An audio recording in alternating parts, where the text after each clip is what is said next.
Friends, जिंदगी भर काम आने वाली 15 कहानियां आएगा, सुनिए। एक बिजनेसमैन को काफी लॉस उठाना पड़ा तो उसने उधार पैसे लिए ब्याज पर, और जिससे पैसे लिए थे उसको दे नहीं पा रहा था, लौटा नहीं पा रहा था, और पैसे मांगने वाला एक दिन भी रुक नहीं रहा था। पैसे मांगने वाला आदमी बूढ़ा था और उसे बिजनेसमैन की बेटी हासिल करनी थी, शादी करनी थी। इसलिए बूढ़े आदमी ने कहा कि मैं सारा कर्ज माफ कर दूंगा अगर तुम अपनी बेटी की शादी मुझसे करवा दो। बिजनेसमैन ने मना कर दिया तो बूढ़े आदमी ने एक और ऑफर रखा कि एक काम करते हैं, गेम खेलते हैं जिसमें एक छोटी सी पोटली में 2 पत्थर डालूंगा, एक व्हाइट होगा और ब्लैक होगा।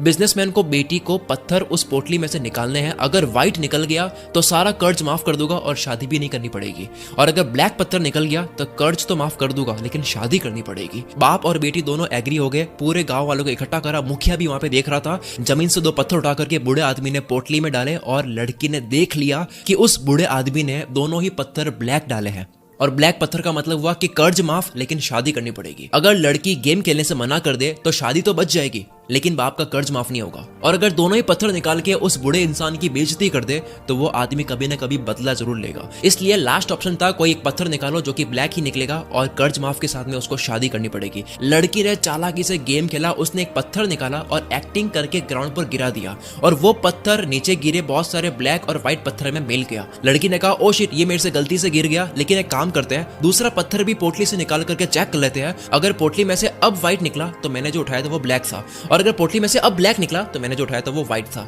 बूढ़ा व्यक्ति वहीं पे फंस गया। पोटली से दूसरा पत्थर निकाला तो वो ब्लैक निकला, यानी कि नीचे गिरा हुआ पत्थर व्हाइट था। और ये पूरा गांव देख रहा था, मुखिया भी देख रहा था कि अब कर्ज माफ हो चुका है और शादी भी नहीं करनी पड़ेगी, क्योंकि पत्थर जो उठा के नीचे गिरा दिया था गलती से वो व्हाइट था। इसे कहते हैं टफ सिचुएशन में चालाकी से दिमाग चलाना। इसी तरह से छोटी छोटी कहानियों के माध्यम से मैं आपको ऐसे ऐसे बड़े बड़े लेसन्स देने वाला हूं जो आपके जिंदगी भर काम आने वाले हैं। तो बिना एक सेकंड भी बर्बाद करे आते हैं दूसरी कहानी पर। एक बिजनेसमैन बीच के किनारे बैठा था, मछुआरों को देखा तो बोला कि इतनी मछली पकड़ने में आपको कितना वक्त लग जाता है? मछुआरा बोला, ज्यादा नहीं, थोड़ा ही लगता है। बिजनेसमैन, तुम थोड़ी देर और फिशिंग करके कुछ और फिश क्यों नहीं पकड़ लेते? ज्यादा पैसा कमा लोगे। मछुआरा, और फिश क्यों, इतने काफी है ना। बिजनेसमैन, तो बाकी के टाइम करते क्या हो? मछुआरा, फिशिंग करके घर जाता हूँ, वाइफ बच्चों और दोस्तों के साथ में टाइम स्पेंड करता हूँ, शराब पीता हूँ, मजा करता हूँ, गिटार बजाता हूँ, नाच गाना चलता है, पार्टी होती है, फिर सो जाता हूँ। बिजनेसमैन, तुम ज्यादा फिशिंग करके पैसे कमाओ, सेविंग करो और उसे बोट खरीद लो, जिससे और ज्यादा फिश पकड़ पाओगे कम वक्त में, और इस तरह से एक और बोट ले लो, और इस तरह से तुम अपनी टीम बना लो, अपना काम दूसरों को भी सिखा लो, वो आपके लिए काम करेंगे। कंपनी सेटअप कर लो, एक प्रोडक्शन प्लांट बना दो, फिश की पैकिंग और डिस्ट्रीब्यूशन कंट्रोल कर सकोगे, और एक सिटी के अलावा दूसरी सिटीज में भी अपनी ब्रांचेस खोल दो। मछुआरा शांत रहा और बोला, उसके बाद? बिजनेसमैन, अरे उसके बाद क्या, एक बीच हाउस खरीद लेना, फैमिली के साथ में एंजॉय करना, फिशिंग करना, सुबह शाम आराम करना, तुम्हारी टीम काम कर रही होगी, रात को दारू पार्टी म्यूजिक और जलसे चलते रहेंगे। मछुआरा, बट ये तो मैं अभी भी करता हूँ। बिजनेसमैन आगे कुछ बोल नहीं पाया, पता चला कि उसने अपना बिजनेस छोड़ दिया और फिशरमैन के साथ में रहना शुरू कर दिया। आप कुछ भी कर रहे हो, आप पता करो कि उसके बाद क्या, वो क्यों पाना है, वो क्यों करना है। अगली स्टोरी। एक बार एक लड़का अमीर बनना चाहता था और वो गुरुजी से कहता है कि कोई काम बताओ जिससे मैं बहुत कमा सकूं। गुरुजी उसे एक जगह ले गए जहां पर बहुत सारी कंकड़ पड़ी थी, और कहा कि इन सारी कंकड़ में से एक कंकड़ ऐसी है जो किसी भी चीज को सोने में बदल सकती है, और उस कंकड़ की पहचान है कि वो थोड़ी सी गर्म होगी, बाकी सारी ठंडी होगी। जाओ ले लो अपनी हर चीज को सोने में बदल देने वाली कंकड़। वो काम पे लग गया, रोज एक एक कंकड़ हाथ में लेता, 2-3 सेकंड गर्म है या नहीं चेक करता और उसको समुद्र में फेंक देता ताकि वो बाकी कंकड़ में ना मिल जाए। 1 महीना करा, रोज घंटों घंटों लगा दिए, 2 महीने, 3 महीने, 4 महीने लगा दिए। अब उसकी स्पीड बन चुकी थी, लेकिन साथ में वो ध्यान से कंकड़ को परख नहीं रहा था। उसकी फटाफट से कंकड़ को हाथ में लेकर समुद्र में फेंकने की हैबिट बन चुकी थी। 5वें महीने में फाइनली वो कंकड़ हाथ में लग गई। हाथ में आते ही, क्योंकि उसके जल्दी से बिना परखे फेंकने की आदत बन चुकी थी,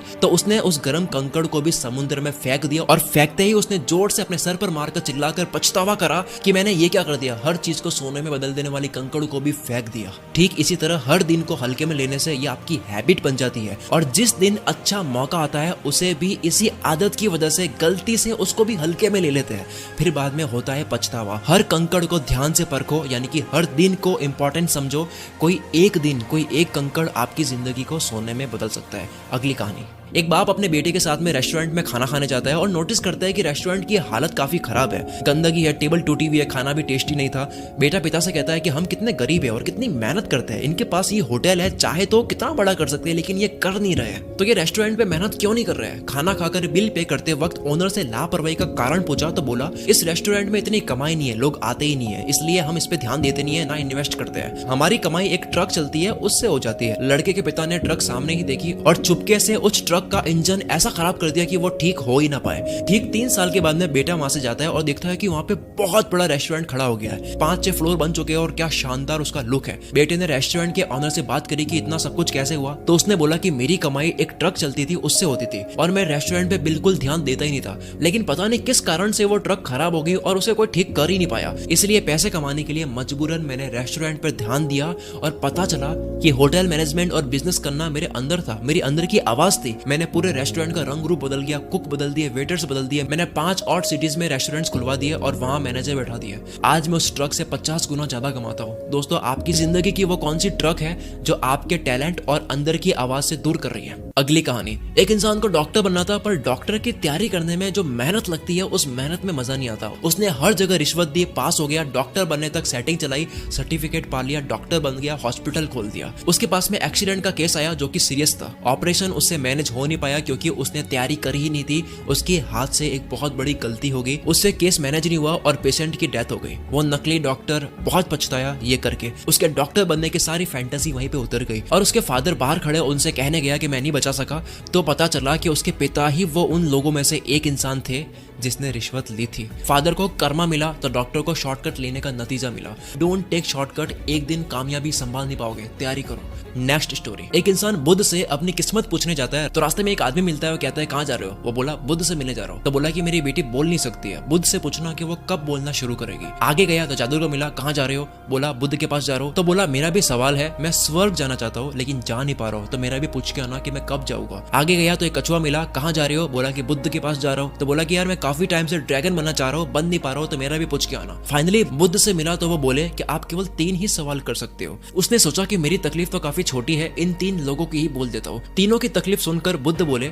कछुआ ड्रैगन बनेगा जब वो कवच छोड़ देगा, जादूगर स्वर्ग जाएगा जब वो अपनी जादू की छड़ी को छोड़ देगा, और लड़की बोलना शुरू कर देगी जब उसको लाइफ पार्टनर मिल जाएगा। वापस आते वक्त उस इंसान ने कछुए से कहा कि तुम अपना कवच छोड़ दो, ड्रैगन बन जाओगे। उसने जैसे ही कवच छोड़ा, ड्रैगन बन गया और बहुत सारे मोती गिरे, जो मोती उस इंसान ने रख लिए। आगे जाकर जादूगर से मिला और कहा कि तुम ये छड़ी छोड़ दो तो तुम स्वर्ग चले जाओगे। छड़ी छोड़ दी और वो छड़ी उस इंसान ने रख ली और वो स्वर्ग चला गया। उसके बाद में आखिर में वो लड़की से मिला तो लड़की ने आगे से ही बोल दिया कि तुम वही आदमी हो ना जो पहले आए थे। लड़की बोल पड़ी, मतलब वो इंसान उस लड़की का लाइफ पार्टनर बन गया। सबने कुछ ना कुछ खोया और कुछ पाया, लेकिन सबसे ज्यादा उस इंसान ने पाया जिसने अपने लिए एक भी सवाल नहीं करा। वो इतना दूर जाने के बाद भी अपना एक भी सवाल नहीं करा, उन तीनों के लिए सवाल करा, जिसे मिले मोती, जादू की छड़ी और लाइफ पार्टनर। जितना बड़ा त्याग उतनी बड़ी सक्सेस। अगली कहानी, एक साधु कड़ी तपस्या कर रहा था और तपस्या के वक्त ही उस गांव में बाढ़ आ जाती है। लोग सब घर छोड़ के जा रहे हैं, अपने आप को बचा रहे हैं। तो एक ने देखा तो साधु को अलर्ट करा कि चलो वरना तुम डूब जाओगे। साधु बोला कि मुझे कुछ नहीं होगा, मुझे ईश्वर बचा लेगा। मैं इतने सालों से कड़ी तपस्या कर रहा हूँ, वो मुझे बचा ही लेगा।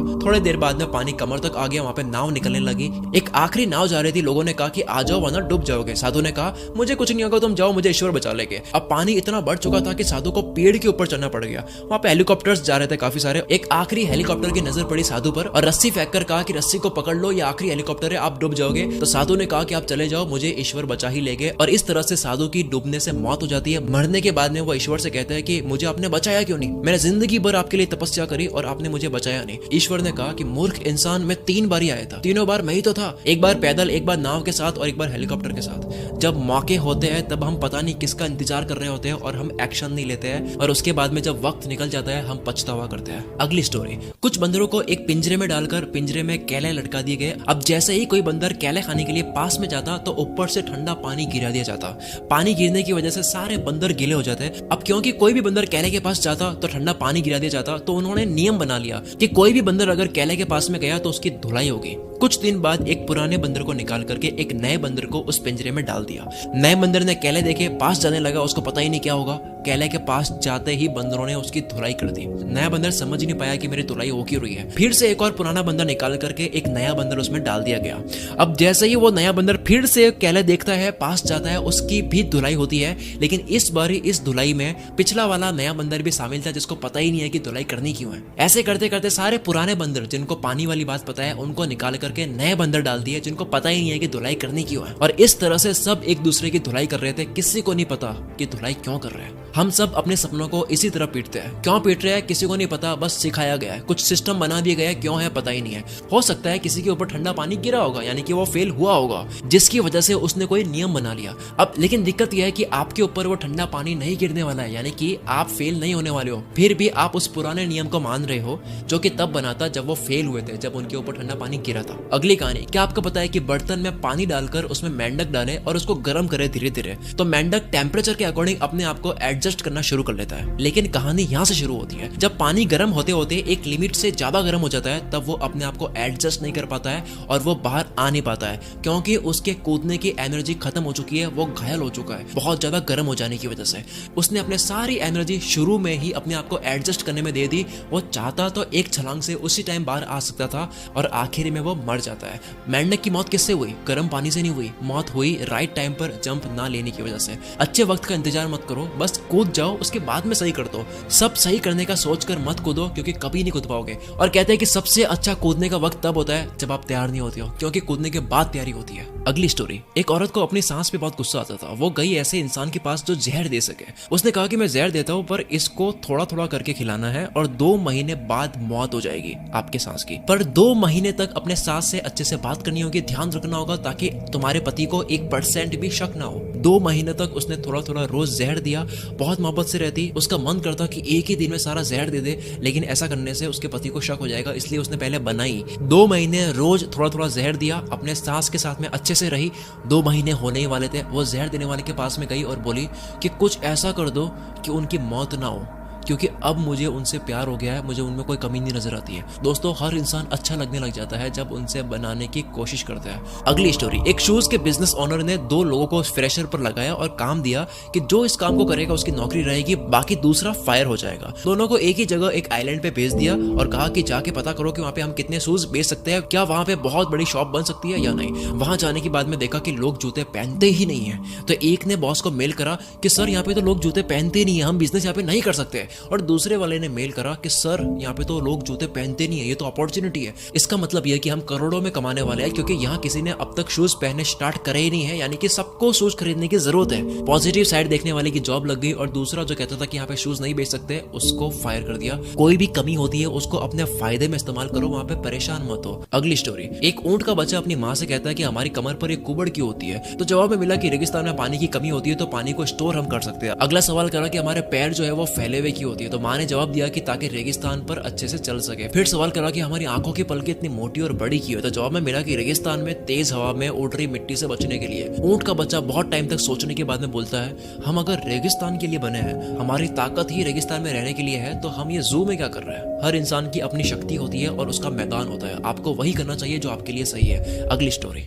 एक राजा की आंखों में जलन हो रही थी, किसी तरह का इन्फेक्शन हो गया था। डॉक्टर से चेक करवाया तो पता लगा कि एक ऐसा इन्फेक्शन हो गया है जिसमें आप हरे कलर के अलावा कोई भी कलर देखोगे तो आपकी आंखों में जलन होगी और आंखें खराब होगी। एक टाइम के बाद आप अंधे भी हो सकते हो। राजा महल गया, सारे आदमी बुला दिए और कहा कि जितनी भी रोड है, जो भी जगह है जहां से मैं निकलता हूँ, वो सब हरा कर दो। हरे कलर के अलावा मुझे कोई कलर नहीं दिखना चाहिए जहां पे मैं चाहता हूँ। पूरा गाँव, रोड, बिल्डिंग, जो चीज है सब कुछ हरा कर दिया, आसपास सब कुछ। और ऐसा करने में बहुत पैसा भी खर्च हो रहा था, पूरा गांव हरा करना था यार। एक इंटेलिजेंट इंसान वहां से निकल रहा था, देखा कि यार ये सब कुछ हरा क्यों है, तो किसी से पूछा कि हरा क्यों है, तो कहा कि यार एक राजा है, उनको कोई इन्फेक्शन हो गया है, वो हरे कलर के अलावा कोई और कलर देखेंगे तो उनको दिक्कत होगी। वो इंटेलिजेंट इंसान राजा के पास में गया और कहा करोड़ों रुपए खर्च करने की कोई जरूरत ही नहीं थी, पूरे गाँव को हरा करने की कोई जरूरत ही नहीं थी, 100 रुपए का हरे कांच का चश्मा ही पहन लेते हैं। बड़ी प्रॉब्लम का जरूरी नहीं है कि सोल्यूशन भी बड़ा हो, कई बार आसान सोल्यूशन सामने होता है, उसको देख नहीं पाते हैं क्योंकि हम आसान चीजें इग्नोर करते हैं। इसलिए अगली कहानी भी इसी के ऊपर है कि एक बार एक जादूगर था, वो कोई भी लॉक खोल सकता था, कोई भी ताला वो तार को मोड़ करके खोल सकता था। एक होशियार इंसान ने इस जादूगर को चैलेंज दिया कि इस जेल में जाओ और अब लॉक को खोल कर दिखाओ। उसने बहुत ट्राई करा लेकिन वो खोल नहीं पाया, उसने हार मान ली। होशियार इंसान कहता है कि तूने बहुत ताले खोले हो गए लेकिन ये नहीं खोल पाया, पता है क्यों? क्योंकि ये अनलॉक था, इसको मैंने लॉक करा ही नहीं था। कई बार जो नहीं है वो भी हम सॉल्व करने लग जाते हैं, यानी कि बेवजह सोचने लग जाते हैं। अगली स्टोरी, ये आखिरी स्टोरी बड़ी बड़ी इंटरेस्टिंग है। एक राज्य में हर 5 साल में एक नया राजा बनाया जाता है और 5 साल कंप्लीट होने के बाद में उस राजा को एक ऐसे जंगल में भेज देते हैं जहां पर जंगली जानवर होते हैं और वो जानवर ही खा लेते हैं उस राजा को। एक राजा के 5 साल कंप्लीट हुए, उसको जंगल में भेज दिया गया और अब आया चालाक राजा। जब ये चालाक इंसान राजा बन जाता है तब वो लोगों से पूछता है कि 5 साल कंप्लीट होने के बाद में आप ऐसा कौन सा जंगल है जहां पर भेज देते हो। वो राजा अपने लोगों के साथ में उस जंगल में जाता है, देखता है कि वो काफी घना जंगल है, वहां पर काफी राजाओं की बॉडीज भी पड़ी है। राजा सोचता है कि 5 साल के बाद में मेरा भी ये हाल होने वाला है। उसने दिमाग लगाया और पहले ही साल में जंगल के सारे पेड़ कटवा दिए, जानवर हटवा दिए और दूसरे साल में डेवलपमेंट का काम शुरू कर दिया। रोड बननी शुरू हो गई, बिल्डिंग बननी शुरू हो गई, खेती होनी शुरू हो गई, गरीबों के रहने के लिए कुछ जगह बना दी, स्कूल कॉलेज सब बनानी शुरू कर दी। 5 साल कंप्लीट होने से पहले जंगल का नाम और निशान मिटा लिया। ये सब करते करते राजा ने पैसे भी बहुत ज्यादा सेव कर लिए अपने लिए। 5 साल जैसे ही कंप्लीट हुए, राजा बोलता है कि मुझे भेज दो जहां पर आप भेजते हो हर बारे। राजा को बोट में बैठाया जाता है क्योंकि जंगल का रास्ता नदी से आता है। तो बोट में बैठने से पहले वो काफी खुश होता है। लोग पूछते हैं कि आप इतने खुश क्यों? तो वो बोला कि हर राजा आता है, 5 साल राज करता है, मस्त रहता है राज करने में और 5 साल बाद जंगल में जाता है। मैंने 5 साल केवल राज नहीं करा, मैंने कड़ी मेहनत से घने जंगल को शहर बना दिया। मेरे 5 साल यहाँ कंप्लीट हो चुके हैं, अब मैं जिंदगी भर वहां राज करूंगा जहां जा रहा हूँ। क्योंकि राजा ने सेविंग भी करी थी तो वह पैसा लेकर वहां चला जाता है और इस नए जगह में उसकी इज्जत भी होती है क्योंकि गरीबों को बहुत घर भी दिए होते हैं। आप आज मेहनत करो कल के भविष्य के लिए। अब तक के लिए सिर्फ इतना ही गाइस। अगर आपको ये वीडियो थोड़ी भी अच्छी लगी है ना तो कमेंट करके जरूर जाना, और अगर आपको पता नहीं चल रहा कि कमेंट में क्या लिखे यार, तो सिर्फ कमेंट में यस लिख देना कि यस, इस वीडियो की वजह से मेरी लाइफ में थोड़ा सा बदलाव आया है। आपकी कमेंट्स देखकर मेरा हौसला बढ़ जाता है अगली वीडियो को और अच्छी बनाने के लिए। तो यस कमेंट करके जरूर जाना। मिलते हैं हम अगली वीडियो में। Wish you all the very best. मैं शकील कुल मित्र से आपके सपनों को सपोर्ट करता हूँ।